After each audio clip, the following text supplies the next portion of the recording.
Hello, my name is Chinedu Okonkwo. I'm a grants officer for UKAID Direct and UKAID Match.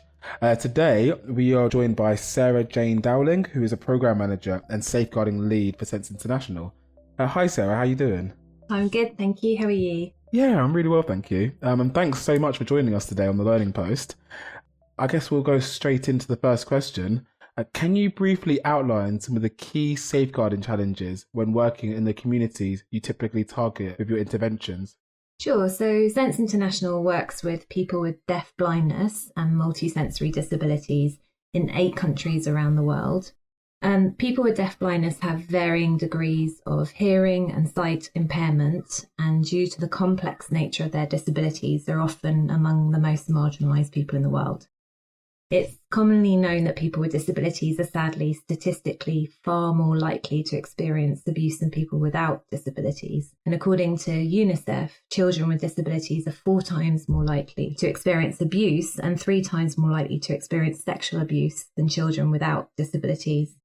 So the people we meet have different ways to communicate, often involving lip reading or sign language and or tactile forms of communication. They may not have many people around them who know how to communicate with them. And this, of course, increases isolation and their vulnerability and risk of abuse, as they may very likely find it harder to report abuse.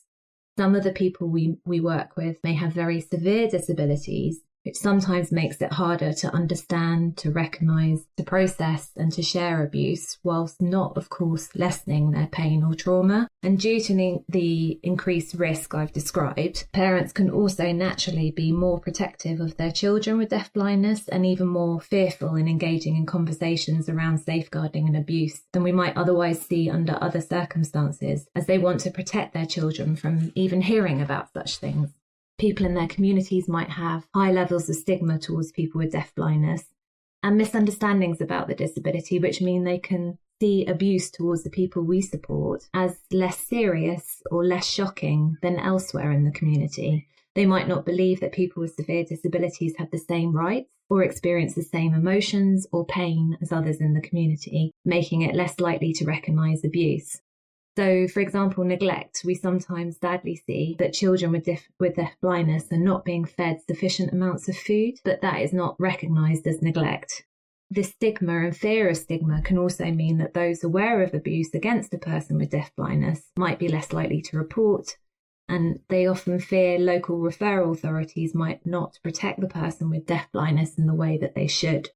So all of these many challenges make the conversations around safeguarding even more difficult, and the likelihood of concerns being reported to us less likely, and of course the importance of the work, the safeguarding work, even more significant.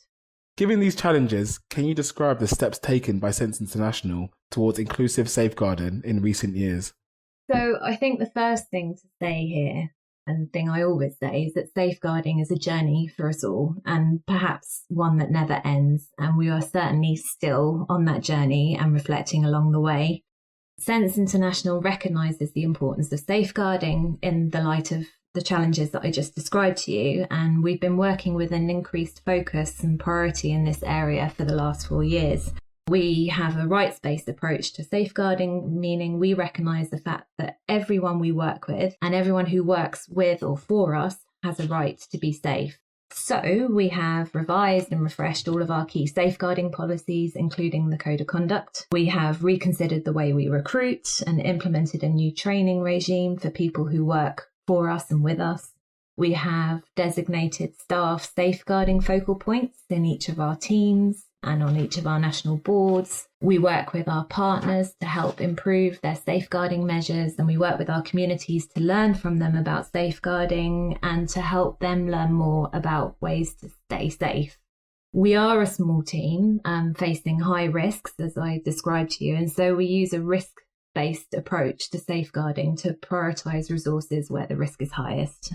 We're working with our teams to implement safer programming where safeguarding and risk is considered in partnership with our communities at every stage in a project's life cycle. How do you ensure safeguarding is accessible for your beneficiaries? Do you have any examples of adapting safeguarding materials for your beneficiaries? Yeah, so recently in Kenya, under the FCBO funded COVID Rapid Response and UKA Direct programs, we provided safeguarding information to 132 parents of children with complex disabilities through videos that were loaded up onto Android tablets, potentially reaching, say, 660 family members. And these videos use Kenyan Sign Language, plain language captioning, and recorded speech, so someone being videoed, to communicate our safeguarding messages as clearly as possible. Another example, colleagues in India adopt an educational approach to preventing abuse and include sexual education in individual education plans to ensure children are taught, obviously in an appropriate way according to each child's situation, but taught to recognise abuse and to share concerns all the way through. They also work with the parents on the same concepts, and they have pictorial posters and easy to understand resources explaining the safeguarding policies and naming designated points of contact. Unfortunately, we know that due to the communication barriers and stigma around disability, the people we support are statistically far less likely to report abuse to us, as I mentioned before. So that doesn't mean that we will stop trying to break down those barriers, but that we need to do more, and we need to be diverse in our tactics to try and ensure information is coming in. As well as working on improving safeguarding understanding directly with the people we support, with beneficiaries, we also do a lot of work with the people around them. So this might be parents or carers, support workers, teachers, key members of the community, and we do work with them on key safeguarding messages and signs of abuse and building trust, as we know that these people are statistically more likely to pass on concerns. And again, as I said, it is a journey, and there are lots of challenges, as I've described as well. It is important to keep reflecting on the risks and learnings of others, and to keep consulting with our partners and the people we support to do the best we can to ensure people we work with and people who work for us are safe. Awesome. Thank you so much, Sarah. I appreciate that.